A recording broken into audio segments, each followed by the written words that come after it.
Bonjour à toutes et à tous. Écoutez, ravi de vous retrouver sur la chaîne Basket Session Reverse et d'autant plus ravi parce qu'aujourd'hui, on va vous présenter un nouveau format. Vous êtes de plus en plus nombreux à nous suivre et du coup, on a décidé de diversifier un peu notre catalogue vidéo. Donc aujourd'hui, on va vous proposer tout simplement la version vidéo de notre CQFR. Et pour ceux qui ne le savent pas, tous les matins, on fait un long papier bilan de la nuit NBA, d'où le nom, hein, ce qu'il fallait retenir de la nuit. Et là, l'idée, c'est de le faire sous un tout autre format, c'est-à-dire sous le format vidéo, pour ceux qui n'aiment pas lire, pour ceux qui préfèrent regarder, qui préfèrent écouter. Et c'est aussi l'occasion pour nous de mettre en lumière tout ce qui a pu se passer en NBA, tout en allant peut-être parfois un peu plus loin sur certaines analyses. Et pour ce faire, je suis rejoint par mon ailier gauche préféré, Shai Mamou, celui qui écrit le CQFR tous les matins. Salut Shai. Salut Antoine. Ça va, t'es pas trop cramé? Non, ça va, très bien. On a eu une belle nuit de basket. Bon, il n'y a que 2 matchs, mais des matchs assez intenses, assez engagés. Qu'est-ce qui t'a marqué cette nuit? Qu'est-ce que tu retiens en premier de cette nuit de basket? Je dirais que le match le plus marquant, je pense, c'est quand même celui entre les Lakers et les Wolves. C'est ce qui m'a marqué le plus parce que le premier, en fait, était étonnamment. Il n'y a pas vraiment eu de suspense, en fait. Atlanta a tellement étonnamment bien géré qu'il n'y a pas eu énormément de suspense. Par contre, le deuxième, c'était un peu n'importe quoi. Je te revois à 6h30 du mat, envoyer un message dans le groupe chat avec des lol, qu'est-ce que c'est que ça? What the fuck? Et c'était un peu incompréhensible. Ouais, les Lakers Wolves étaient. Alors, c'était ces matchs coup près auxquels on n'est pas habitué, auxquels les équipes non plus ne sont pas forcément habituées. C'est un peu du game set, un condensé de game set un peu bizarre, mais moi j'ai retenu le fait que les Lakers en étaient sortis. J'ai pas envie de dire miraculeusement, mais un peu quand même, vu leur début de match et la succession de gags et d'actions un peu loufoques de la fin de match où c'est parti dans tous les sens. Moi, c'est ça qui m'a le plus marqué de cette nuit. Et le fait que j'en suis ressorti un peu avec l'idée que les Lakers n'étaient pas si sûrs de leur fait que ça pour l'instant. Ouais, je pense que tu mets le doigt sur un point intéressant. On a fait un pod hier avec Théo, que je vous encourage à écouter, où on pensait que les Lakers feraient preuve aller maîtriser leur sujet, parce que bon, il y a quand même de la superstar dans cette équipe. Il y a un LeBron James qui en a vu d'autres, il y a Anthony Davis, il y a des joueurs expérimentés, même s'il y a quelques jeunes, il y a quand même de l'expérience dans ce groupe. On pensait qu'il y aurait plus de maîtrise. J'avoue que moi aussi, ça m'a surpris. J'ai l'impression que c'est pas forcément la meilleure équipe qui a gagné, c'est juste celle qui a le moins craqué. Tu vois, c'est même pas celle qui a été la plus Ouais. décisive, c'est celle qui a le moins cagué, quoi, si je peux me permettre. Les Wolves, ils finissent le match sur 8 tirs ratés de suite et il y a des pertes de balles des deux côtés, mais dégueulasses. Genre des remises en jeu où les gars ont réussi à perdre. Enfin, je sais pas, il y a au moins 4 pertes de balles sur remise en jeu à partir du quatrième quart-temps, quoi. Et puis ça avait commencé déjà avec à la fin du quatrième, à toute fin de match, là, où tu as l'impression que Schroeder a plié le match à 3 points. Derrière Anthony Davis, qui est quand même pas le pire défenseur de la ligue, qui fait un peu une. J'avais envie de dire une 4, mais c'est méchant, parce que parfois 4 fait un peu ce genre d'action défensive inconsidérée pour montrer qu'il essaie de défendre, tu vois. Et là je n'ai pas trop compris. Il a fait le pélican sur Mike Conley et ça a donné 3 lancers. Il y a eu plein d'actions comme ça, même de fautes. 4 en particulier, des fautes ultra évitables encore qui ont fait qu'il a été benché plusieurs fois. Des actions comme ça où tu as l'impression que. Tu sais, ce que ça m'a un petit peu fait penser à la série Memphis-Minnesota de l'année dernière, tu sais. Ouais, moi Alors aussi. là, sur un J'y ai condensé, pensé. sur une mi-temps, on va dire, sur une mi-temps et une prolongation, parce que le début de match, c'était un peu moins. Mais ça va sur le côté, ça part dans tous les sens et tu as l'impression de voir un match, peut-être presque un match universitaire ou de lycée dans le côté complètement décousu, quoi. C'est ça. Ouais, j'aime bien la comparaison à match universitaire. Ouais. Après, je pense que la tension joue, Bien sûr. mais ouais, ouais, tu te dis que tu sens l'enjeu en fait. C'est marrant, même au niveau de l'intensité, je trouve que c'est monté d'un cran. Je reviens sur. Tu as parlé des 3 lancers de Conley.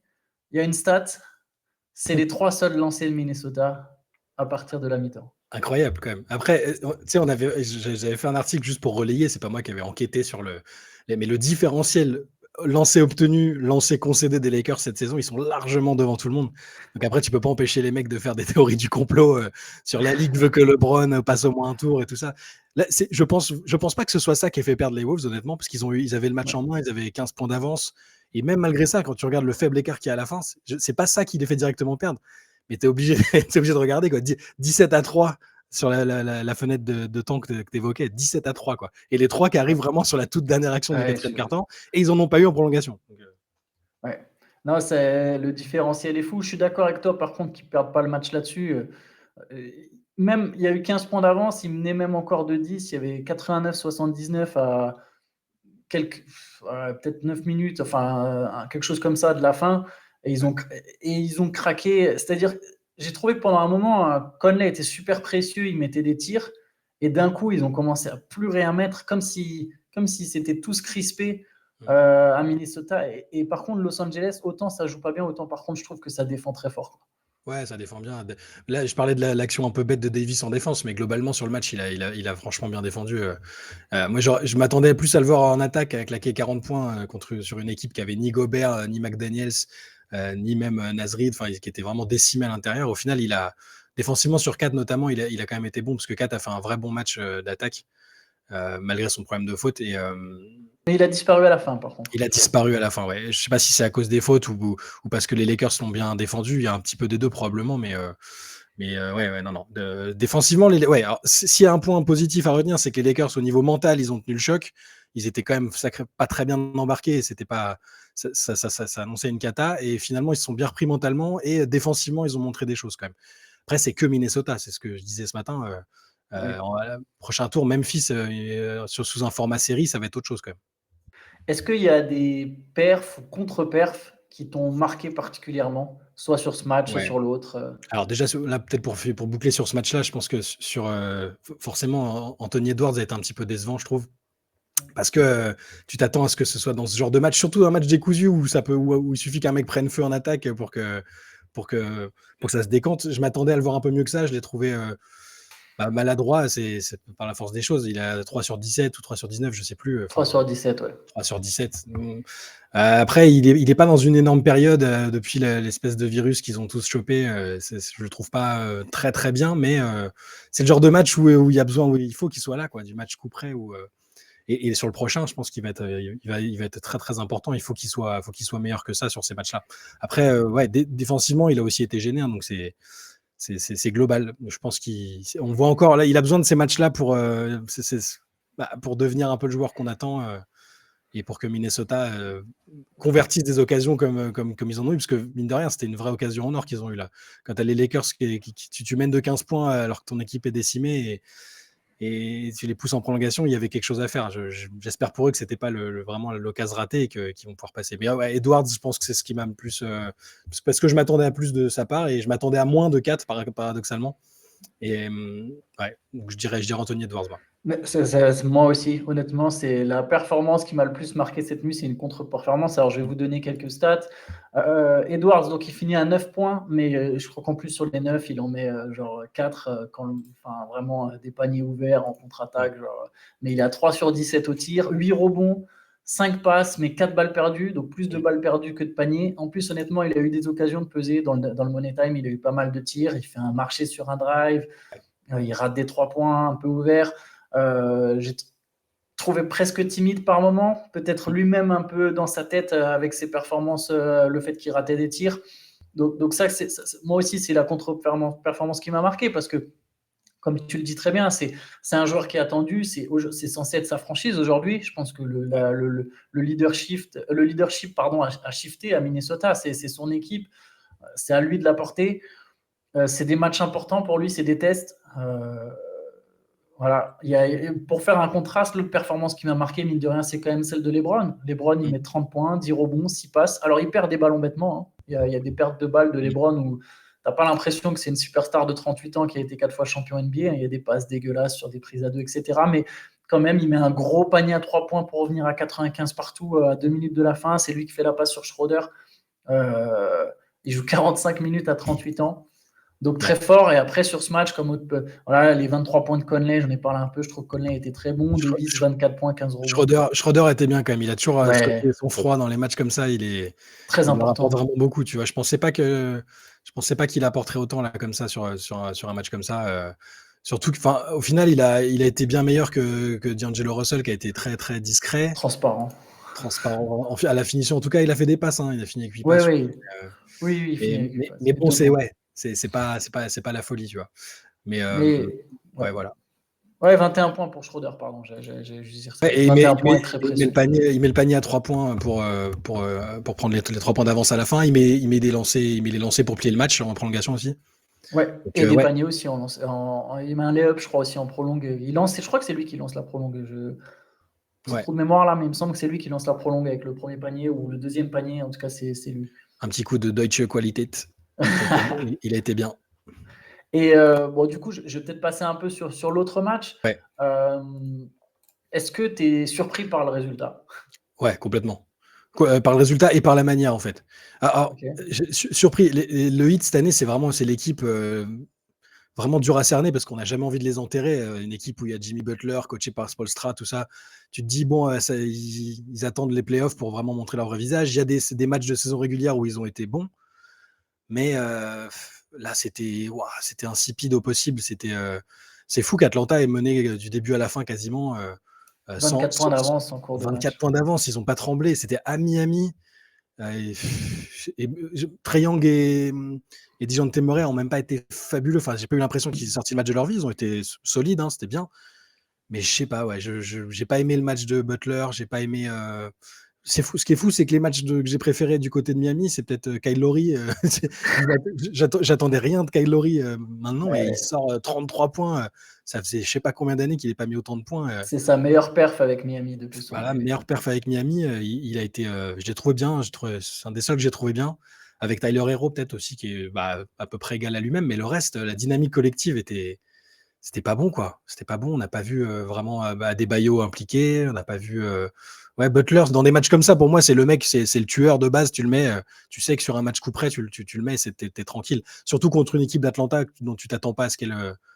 Voilà, ils ont eu tellement de problèmes dans la saison que là, c'est peut-être un bon coup c'est peut-être Quinn Snyder, peut-être bon coup de Quinn Snyder sur ce genre de match et ces talents de coach qui ont peut-être fait la différence. Il faudra voir sur la suite, mais les voir se qualifier en playoff comme ça, sans que ce Ouais, soit. sans J'aurais pu envisager un match où ils arrachent, je sais pas, très très très serré, prolongation et ils passent.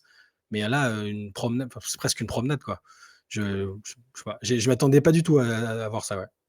Et pareil, dans le pod avec Théo, on voyait quand même plus Miami gagner, même si on avait quand même évoqué quand même l'hypothèse, enfin, de ne pas sous-estimer Atlanta, de ne pas prendre complètement Atlanta à la légère. Et c'est marrant, je vais contredire ce que j'ai dit hier dans le podcast, mais je me demande si on surestime pas Miami par rapport à son standing, en fait.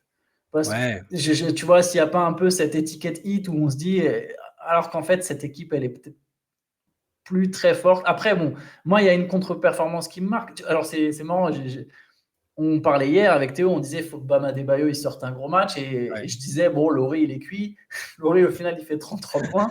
Et Bam Adebayo, il a été justement trop discret en attaque, au scoring, mais en tout cas, parce Mm. que il finit à 12 points, 5 sur 12 au tir. Et voilà, ce qu'on disait avec Théo, c'est qu'il faut que Bam il se montre, faut qu'il soit là, il faut qu'il puisse peser. Euh, Sinon, le hit risque d'être trop léger, en fait. Ouais, ouais, ça me fait penser à autre chose. Pendant le match, je me suis dit, mais bon, ok, parfois, tu as des matchs où tu es titulaire, tes stars, elles sont moins bien. Butler, il va pas tout le temps mettre 40 points. Adebayo, il peut pas toujours mettre ses 20 points. Tu sais qu'il va t'apporter en défense et tout ça. Mais je me suis dit, c'est con, ils ont quand même Kevin Love, Victor Oladipo sur le banc. Le banc, quand tu regardes, il est pas horrible, quoi. Ouais. Et au final, ils jouent, ils ont quasiment pas joué, je les ai quasiment pas vus. Enfin, Love, il a joué 5 minutes ou 3 minutes Oladipo. pour Love et 9 pour Oladipo. Ouais, voilà, Oladipo, normalement, tu te dis, même s'il a eu ses pépins depuis des années, il y a des chances que si tu lui donnes 15 minutes, il te fasse le taf en tant que ball handler principal. Enfin, il y a plein de choses qui te font dire que normalement, avec ce banc-là, avec les Zeller, Martin et compagnie, ça suffit. Je leur demande même pas de mettre Udo Aslem, tu vois. Mais je sais pas, j'ai trouvé que ça manquait ouais, Mais, de peps, de ressources, tu vois.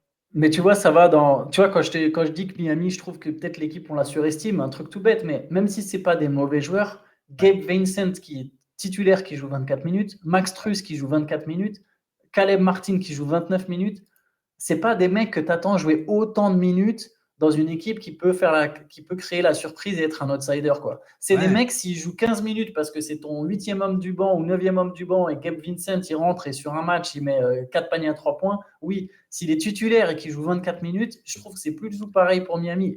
Tu vois, Duncan Robinson n'est plus utilisé. Cette équipe, au final, je pense qu'elle fait moins peur. Après, pour rendre un peu hommage aux Hawks et parler un peu des Hawks, ce que je trouve fort, c'est qu'ils ont réussi à dominer dans la rigueur et dans la présence physique, qui sont normalement des atouts du hit.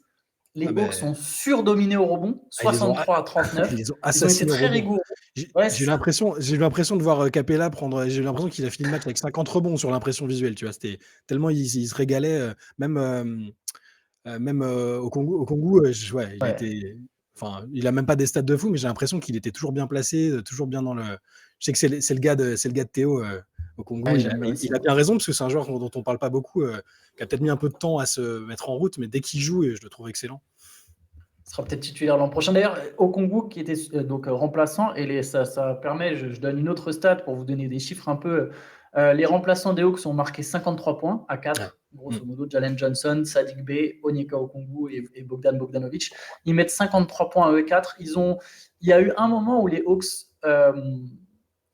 ils avaient donc 24 points d'avance, ça s'est réduit jusqu'à 5 quand même. Le Miami a recollé un peu avant qu'Atlanta remette de l'ordre. Et mine de rien, les remplaçants ont été super précieux pour remettre de l'ordre, justement.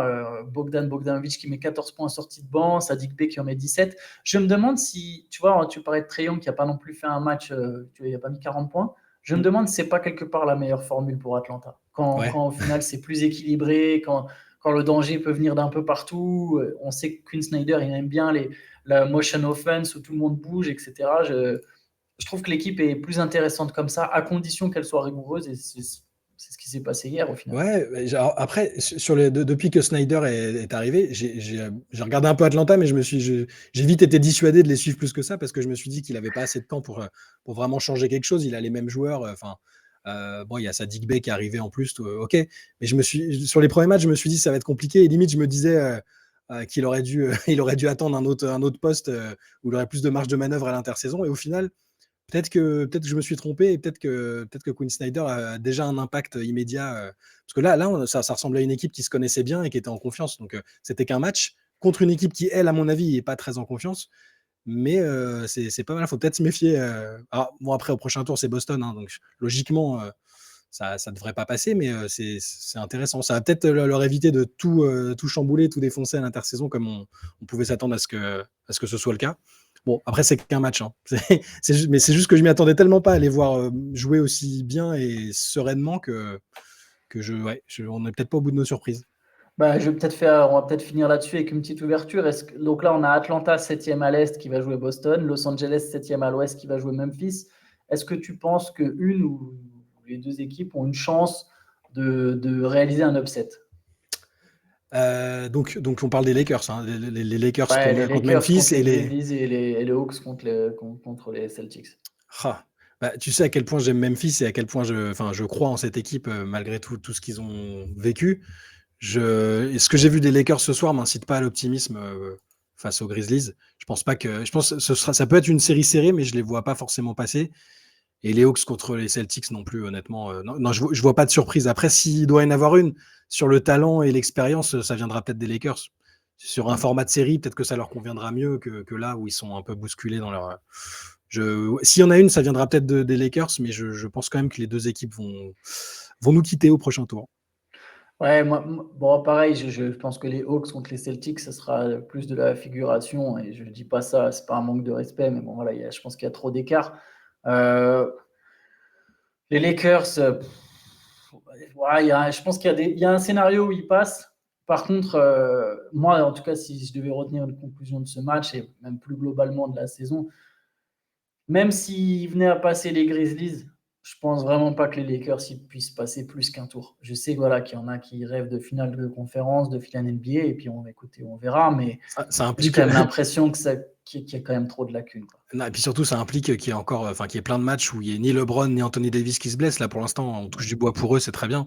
Mais ils restent tellement dépendants de ça, malgré le fait bien qu'ils aient vraiment peaufiné l'effectif autour, qu'il a plus de sens qu'avant. Honnêtement, miser sur le fait qu'aucun des deux n'ait le moins de pépins physiques, ça me paraît utopique, quoi. C'est ça le truc. Après, il faut peut-être parler aussi, parce que du coup, les deux équipes qui ont perdu sont pas Ouais. éliminées. Oui, c'est vrai, oui. C'est Bah, ça. donc ce soir, il y a le match entre les 9e contre les 10e. On a donc Pélican contre le Thunder à l'ouest et Raptors contre Bulls à l'est. Et donc Ouais. les vainqueurs de ces rencontres joueront contre les Wolves et donc le Heat, pardon. Ouais. Et bah, tu veux un petit pronostic ou tu veux te lancer Ouais, dans. si, je pense que Minnesota, ça va dépendre de. Est-ce que Rudy revient déjà? Est-ce que Rudy sera là? C'est la question. Il est Normalement, suspendu qu'un oui. match ou est-ce qu'ils vont l'écarter? J'ai pas assez. Normalement, il est suspendu qu'un match. Ouais. Parce que moi, j'ai découvert la sanction, la patate. J'étais au Danemark 3 jours. Je me lève, je vois Rudy Gobert a frappé un.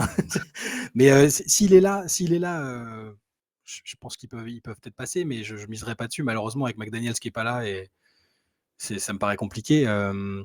Je dirais que Minnesota va malheureusement sortir et qu'après, donc ça ferait, si je dis pas de bêtises. Attends, il y a New Orleans OKC. Ouais. Je pense que New Orleans va passer. Ouais. Et après, donc ça ferait New Orleans Minnesota, et je pense aussi que New Orleans va passer. Voilà. Et après à Et l'est, à du l'Est. coup, à l'est, Toronto Chicago. Celui-là, il est dur à prévoir, celui-là. Peut-être Toronto, et après Miami, Toronto. Allez, le Heat va se reprendre. Comme je peux pas croire que ça se finisse aussi mal pour une équipe dont la base est allée en finale NBA il y a pas si longtemps. Ce serait vraiment très moche. Donc je pense que le Heat va passer après. Je vais aussi miser sur Pélican Hit, comme toi. Je vais mettre Pélican Hit. De toute façon, on se fera peut-être une session de pronostic ce soir en live sur Twitch. Ouais. Ça sera peut-être au programme. On vous tient au courant. Donc n'hésitez pas. Et pour de toute façon, on se retrouve demain. On va se retrouver demain pour faire le débrief du coup des matchs de ce soir. Donc voilà, n'hésitez pas en tout cas à retrouver toute l'actu sur basketsession.com pour une couverture encore plus complète de la NBA, mais aussi donc sur les chaînes YouTube, les chaînes Twitch. Et voilà, vous connaissez l'exercice, hein, n'hésitez pas, activez la cloche, mettez un like, un commentaire si vous avez des suggestions, des idées de sujets, des envies. On regarde tout ça, on essaie de vous répondre le plus souvent possible. Et on se retrouve donc demain. Salut à Yes. tous. Ciao. Ciao, Shai.